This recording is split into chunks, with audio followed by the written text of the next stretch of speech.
आजकल बहुत ज़्यादा देखने को मिल रही है शुगर की बीमारी। यहाँ तक कि भारत में 90% लोगों को शुगर हो रही है, तो इसकी क्या वजह है? मीठे का लेवल, शुगर का लेवल बढ़ जाता है तो उसको हम शुगर कहते हैं। आयुर्वेद में इसको मधुमेह कहा गया है। आम लोगों की धारणा है कि ये क्योर नहीं होती, ये सारी ज़िंदगी रहती है, लेकिन ये भी एक मिथ है। इसको अगर हम ठीक करना चाहें तो ठीक कर सकते हैं। जब शुगर हो जाती है तो इसका शरीर पे क्या प्रभाव होता है? क्या प्रभाव देखने को मिलता है? सिम्टम्स क्या होते हैं कि पता चल जाए कि अब शुगर हो गई और डॉक्टर के पास जाएं? रात को बार बार पेशाब करना, थोड़ी देर के बाद पेशाब का आना, मुख का सूखना, पानी बार बार पीना, स्किन पे खारिश वगैरह होने लगना, इन सिम्टमों से लगता है कि शुगर के सिम्टम आ गए हैं। जैसे हम कहते हैं कि लक्कड़ में घुन लग गया, वो सारी लक्कड़ को खा जाता है। मधुमेह को भी एक घुन की बीमारी समझा जा सकता है। जब ये किसी व्यक्ति को होती है, ये उसके सारे शरीर को खोखला कर देती है।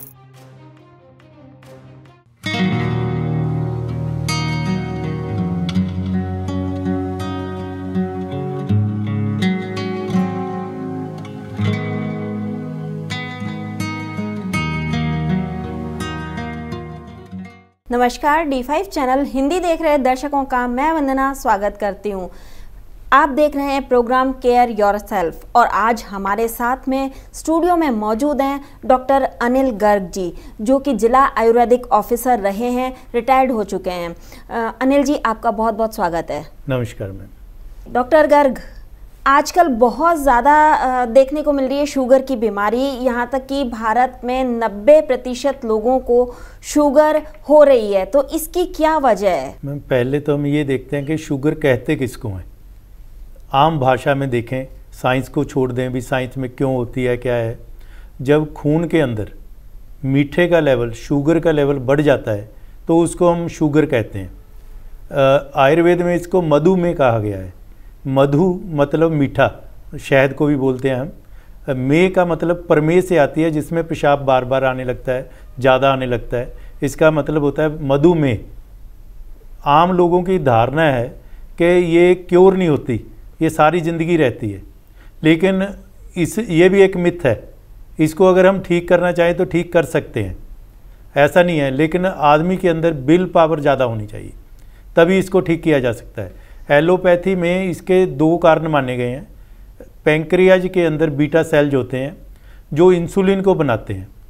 कई लोगों के अंदर क्या होता है कि इंसुलिन तो बनती है, बॉडी उसको यूटिलाइज नहीं कर सकती, इसलिए शुगर की मात्रा बढ़ती है। दूसरे किस्म की आ गई कि जिसमें इंसुलिन बनती ही नहीं है। लेकिन आयुर्वेद 3 सिद्धांतों पर टिका है कि 3 दोष हैं बॉडी के अंदर, वात, पित्त और कफ। जब कफ की वृद्धि होती है शरीर के अंदर तो ये अवरुद्ध कर देता है सारे स्रोतों को।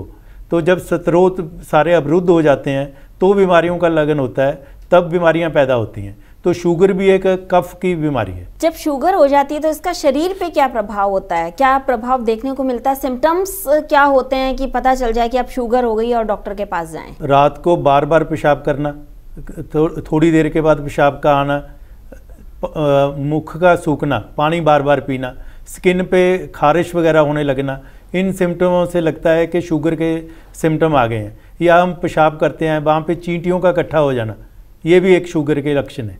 किस वक्त डॉक्टर के पास जाना चाहिए? डॉक्टर के पास जाने से ज़्यादा ज़रूरी है कि अपने आप सुधार करना चाहिए। बीमारी हम क्यों होती है, आयुर्वेद में माना गया है कि जब मिथ्या आहार विहार होता है तो शुगर होती है या बाकी बीमारियाँ पैदा होती हैं।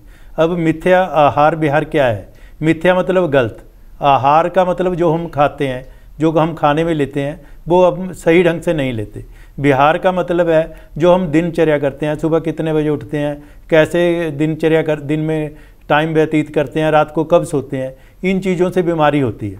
आपका एक पहले क्वेश्चन था कि इसका शरीर पे क्या प्रभाव होता है। जैसे हम कहते हैं कि लक्कड़ में घुन लग गया, वो सारी लक्कड़ को खा जाता है। मधुमेह को भी एक घुन की बीमारी समझा जा सकता है।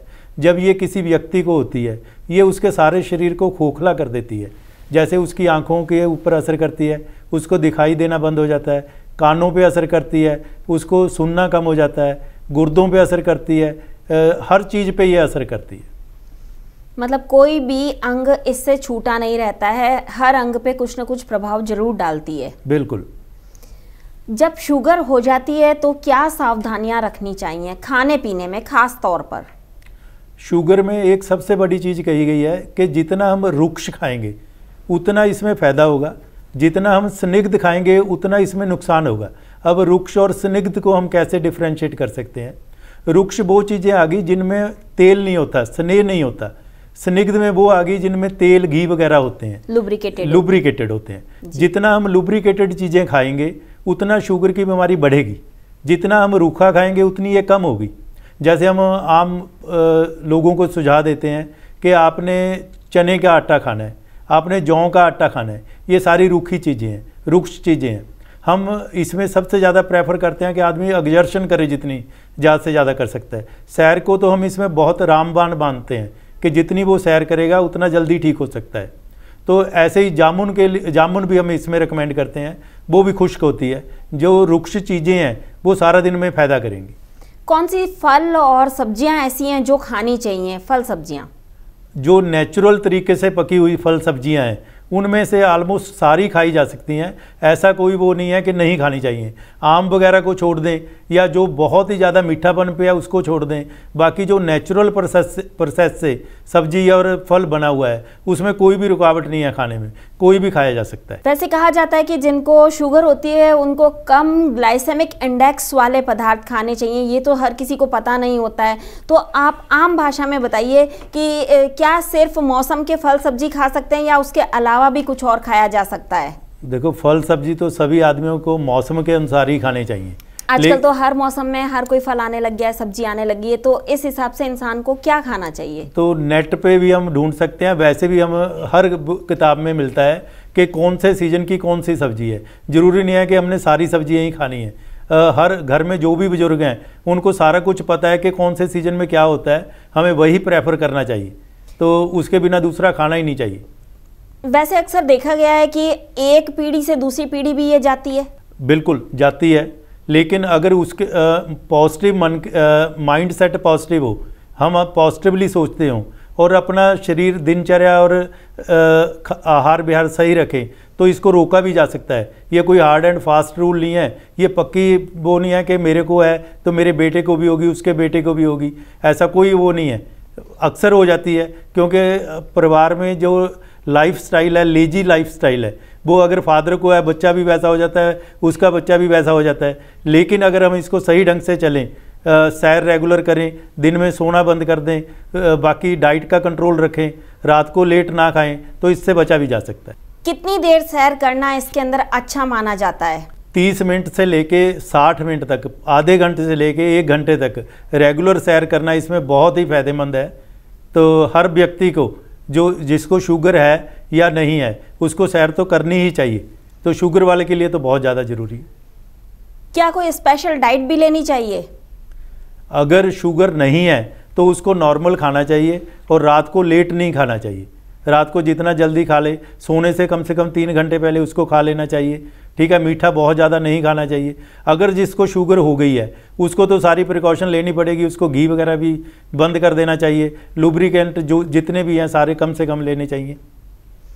इसके अलावा और गेहूं के लिए भी मना करा जाता है। हाँ, गेहूं से भी शुगर ज़्यादा होती है।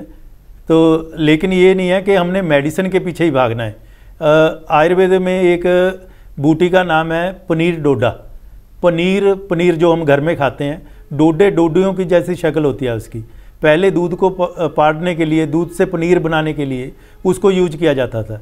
ये ज़्यादातर अफ़गानिस्तान में होता था, लेकिन सभी जगह मिल जाता है ये। इसकी कीमत भी कोई ज़्यादा नहीं है, अंदाज़ा 100 रुपये किलो आ जाती है।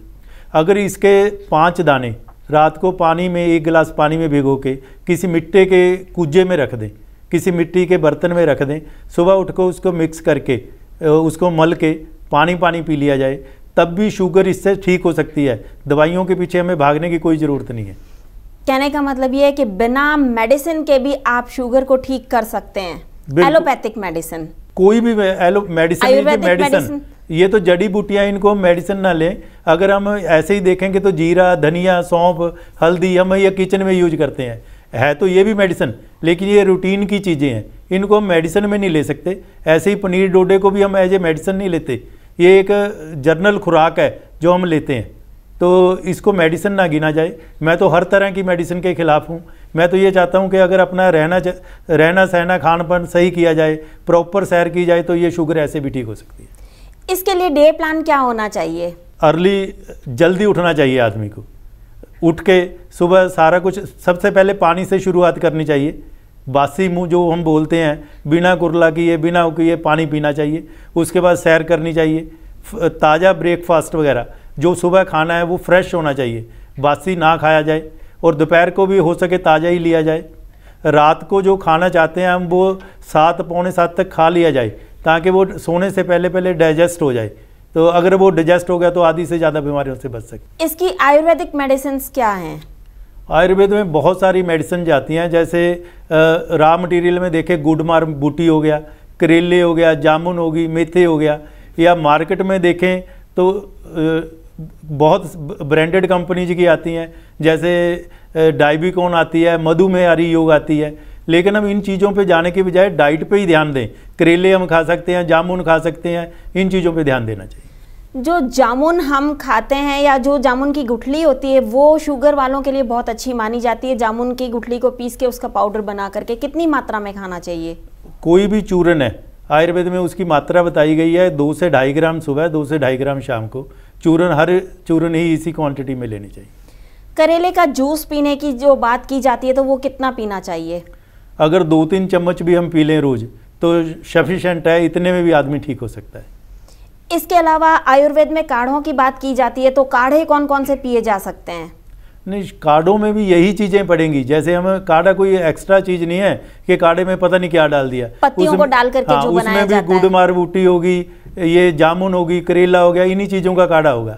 इनको हम नेचुरल प्रोसेस में लें तो ज़्यादा बढ़िया है। जो मार्केट में आते हैं जिनमें प्रिजर्वेटर डाले होते हैं उनको मैं इतना प्रेफर नहीं करता। मैं सोचता हूँ घर में राह निकाल के लिया जाए तो ज़्यादा बढ़िया है। काढ़े घर में भी बनाए जा सकते हैं। पत्तियों को आप पानी में उबाल करके उस पानी को हल्के रूम टेम्परेचर पर रख करके फिर उसके बाद में उसका प्रयोग कर सकते हैं। तो काढ़े कौन कौन से उपयोगी हैं?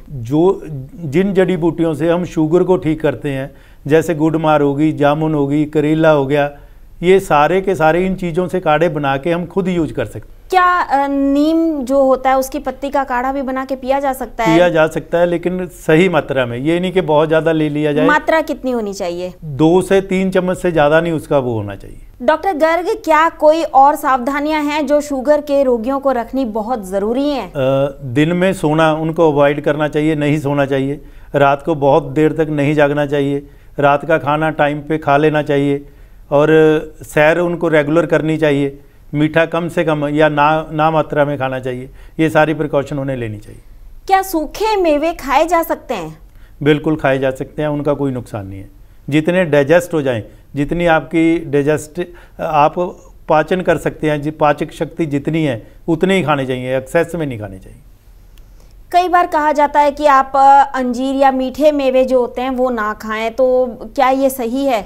बिल्कुल, जो भी मीठी चीज़ है उनको कम से कम खाना चाहिए। मेवा तो चलो हम खा सकते हैं, ऐसा नहीं है कि बंद है बिल्कुल, लेकिन कम मात्रा में खाना चाहिए। क्या गेहूं की रोटी की जगह चने या किसी और अनाज की रोटी खाई जा सकती है? वैसे आजकल मिलेट्स पे जोर दिया जा रहा है, तो मिलेट्स खाना कहाँ तक उचित है?